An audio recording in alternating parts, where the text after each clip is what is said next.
Saya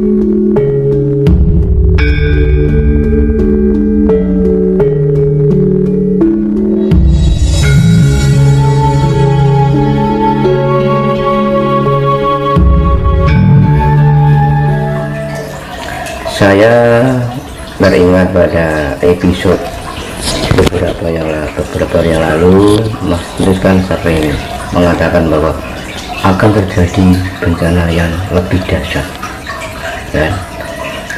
Terus yang saya tanyakan, Mas, bagaimana Indonesia ini menjadi mercusuar dunia ini akan terwujud jika kalau Indonesia akan terjadi bencana yang lebih dahsyat?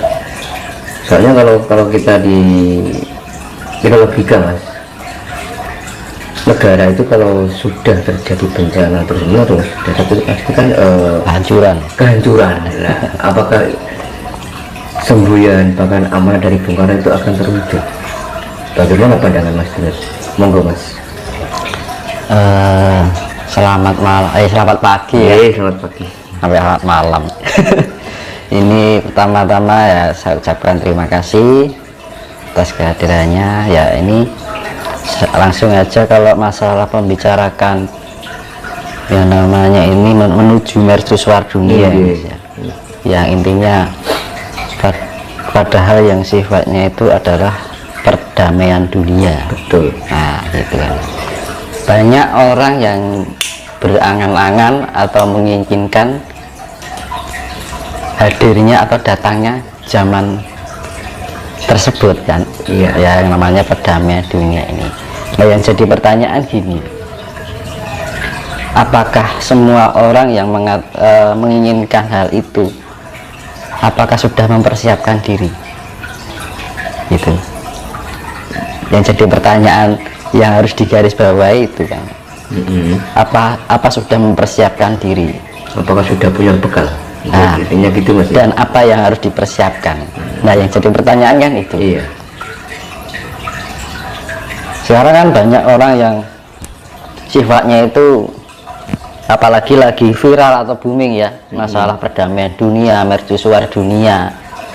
Boleh sih kita mengatakan, wah, aku ingin segera terlaksana zaman-zaman yang seperti itu penuh dengan kedamaian. Sedangkan diri kita tidak pernah menerapkan di dalam sebuah kehidupan sehari-hari bahwa dasar utama untuk mencapai perdamaian dunia itu juga diimbangi dengan umat atau rakyatnya itu juga mempunyai jiwa yang penuh kedamaian, dan gitu. Ya, sedangkan kedamaian sendiri kan, hakikat dari kedamaian itu kan modalnya kan kasih sayang, ya kan? Iya. Sedangkan dunia banyak orang masih terikat oleh sifat-sifat yang apa ya namanya, yang berbau keduniawian, kemelekatan, ya kan? Dalam arti keduniawian itu sifatnya itu masih terbelenggu hal-hal yang sifatnya keduniawian, angan-angan, ya kan, keinginan, harapan, tapi tidak menerapkan dirinya pada sebuah pertanggungjawaban hidup, ya kan? Lah, karena gini, boleh sih kita berangan-angan ya, tapi ya itu tadi yang harus kita lakukan adalah pertanggungjawaban itu tadi ya, sebagai persiapan diri kita untuk menuju suatu zaman yang penuh dengan keadilan, kedamaian, gitu. Dasar utamanya itu. Sedangkan dari zaman sekarang ini masih banyak kecongkakan, masih banyak angkara murka, ya kan? Jadi semua itu harus kita terapkan di dalam kehidupan dalam diri kita sendiri. Jadi tidak hanya sebatas wacana, tidak hanya sebatas angan-angan, tidak hanya sebatas omongan, kan gitu kan. Banyak kita akan menjadi mercusuar dunia gini, tapi ketika diterpa masalah kehidupan masih terbawa belenggu emosional. Betul. Ya kan. kena masalah ini itu goncang, kondisinya tidak tenang, ya kan, masih penuh dengan kekhawatiran hidup. Nah, itu yang harus kita waspadai kan, jebakan-jebakan seperti itu. Jadi kita jangan terbelenggu oleh suatu harapan tanpa kasunyatan, tanpa kenyataannya itu nggak ada gitu loh, sama aja kan kosong, ngomong kosong Mas ya. ya. Kadang saya berpikir begini Mas Yunus, memang itu kan sudah menjadi cita-cita bangsa kita kan, akan menjadi garis surga. Kadang saya berpikir, apakah mampu, ya kan? Sedangkan masyarakat saja, orang-orangnya saja, bahkan orang Nusantara sendiri, banyak yang bilang jati diri. Ya, satu contoh, kadang orang Jawa sendiri, ya, nggak mau mengakui Jawanya, masih terbelenggu dengan ajaran asing. Padahal itu kan merupakan salah satu syarat agar tujuan itu tercapai, terwujud. Nah itu bagaimana Mas, cara menyikapi hal seperti itu Mas? Ya karena bangsa kita ini sudah terlalu lama terbodohi. Sebenarnya negara ini pintar, cerdas, leluhurnya kita dulu. Iya, iya. Ya semenjak Majapahit ke sini itu pembodohan itu sangat luar biasa, dengan cara diiming-imingi surga, diberi ancaman neraka. Nah, yang seharusnya itu orang bisa berpikir secara luas, tapi sekarang yang terjadi apa? Ketakutan. Tidak hanya itu aja. Jadi orang sekarang itu pengetahuannya hanya maksimal pada sebuah ayat. Itu ya kan? Kalau misalkan ini kasunyatan ya, bukan aku menjelekkan sebuah ajaran ya. Dunia ini begitu sangat luas, dan tidak hanya di bumi aja. Bumi ini adalah mikro dari alam semesta, dan kita mikro dari bumi ini. Bayangkan kalau kita membuat sebuah pengetahuan tentang kesemestaan, kalau kita berkaitan dengan nama atas nama Tuhan atau Allah, ini menyangkut semesta, universal, ya kan? Tapi pola pikir kita hanya dibatasi masalah keduniawian, ya kan? Bahwa dunia ini masih dalam ranah sifatnya itu apa ya, 3 dimensi, dimensi ketiga dalam arti, jadi masih penuh dengan ilusi. Sekarang gini, semesta hanya dibikin wacana, sebuah pengetahuan yang diterapkan dalam tulisan dalam bentuk kitab, kayaknya kan kok kecil sekali gitu loh. Nah, makanya orang Jawa itu nggak pernah membuat kitab. Kitabnya kita tanpa tulis. Karena ditulis orangnya ada, buku itu tidak cukup untuk menulis kitabnya pengetahuan jagat semesta ini. Karena selama ini orang itu terbelenggu kebodohan itu, hanya berpikir bahwa kehidupan ini ada di lingkup bumi saja. Padahal kehidupan di bumi ini penuh dengan ilusi. Ya, kita berangan-angan itu ilusi. Jadi pikiran dan rasa kita itu terbelenggu oleh ilusi, angan-angan, harapan, keinginan, kesedihan, ya, kebahagiaan, itu semuanya adalah ilusi. Akhirnya timbul halusinasi Mas. Nah,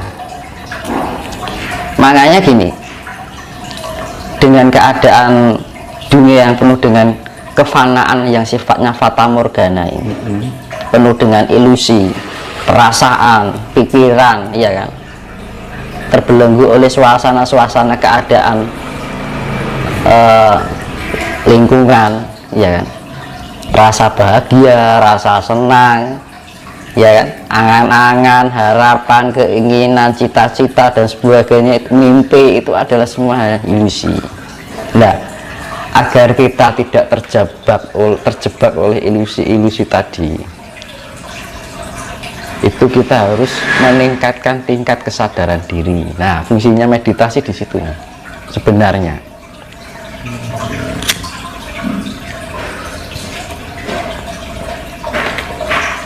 Biar kita tidak terlalu terjebak dalam kehidupan yang penuh ilusi, fana yang fata morgana, ya kan? Terus Justru gini, orang yang sudah terlepas dengan ilusi, itu sifatnya kosong, netral, sifatnya tengah, tidak punya rasa khawatir, keterpa masalah tidak mudah bingung, tidak mudah suka, istilahnya tidak mudah bahagia, tidak mudah susah. Makanya dalam istilah Jawa dibilang ojo kagetan, ojo gumunan, kan gitu.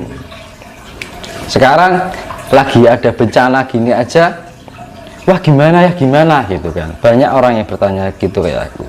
Ya nggak apa-apa, alam itu hanya cuman berefleksi aja kan gitu kan. Kalau orang sudah mencapai tingkat mendekati netral, itu tidak mudah goncang. Walaupun ada bencana apapun, ya enggak, kita memaklumi sifatnya, karena alam ini memang sudah gak nyaman. Makanya dia melakukan refleksi untuk menyeimbangkan dirinya lagi, membuat kondisi alam semesta bumi ini biar seimbang lagi, biar nyaman lagi, biar kemurniannya ada lagi. Sekarang baru ada ini heboh, ya, ada kejadian itu heboh, ya kan. Nah, akhirnya apa? Pikiran kita terombang-ambing, masih berpikir ini gimana, nanti gimana, ya. Akhirnya pikirannya tidak rasional. Ya kan, orang kalau sudah bingung, khawatir, itu cenderung orangnya tidak berpikir secara rasional. Kalau sudah tidak berpikir secara rasional, akhirnya kesadarannya lemah. Nah gitu, larinya ya itu tadi, akhirnya apa?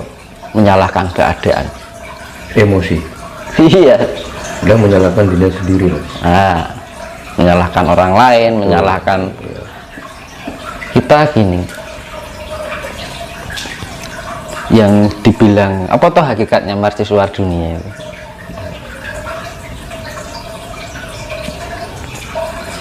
Dibilang mercusuar kan sebagai pusat ya.